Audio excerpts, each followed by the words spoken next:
И за жените, и за мажите. И за работниците од приватниот и од јавниот сектор. Мора да важат исти правила и да има еднакви услови за одење во пензија.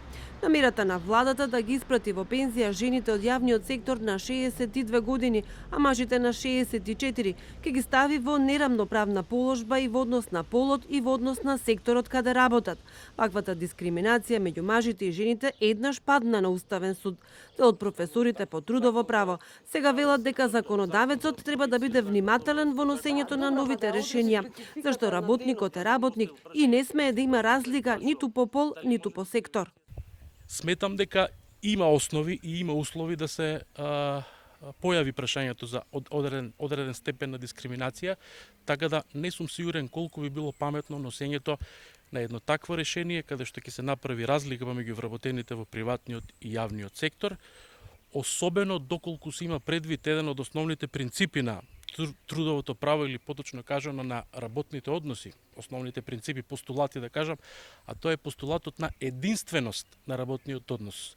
Поентата на овој постулат е дека важат истите правила и обврски без разлика дали сте вработени во јавниот или приватниот сектор. Работниот однос е работен однос кој што представува еден систем од право, обврски и така натаму, кои што ги тангираат и вработените од приватниот и вработените од јавниот сектор.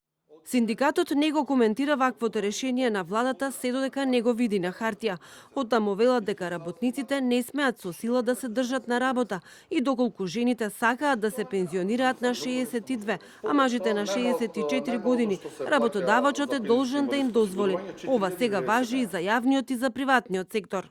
Почнавме да се договараме за еден колективен договор кој би важел за сите работници, за да би ги избегнале баш овие работи, каде што вие се ме наведувате да кажам дека има и дискриминација врз основ на работничките права, бидејќи ги делиме на јавен сектор и на приватен сектор. Да, во некој начин сте во право, затоа ние како Сојуз на синдикати на Македонија, доколку навистина ова што го пишуваат медиумите точно, ние ќе искочиме со наш став и ќе ги презентираме на министерката одредени работи, баш за да спречиме таа дискриминација.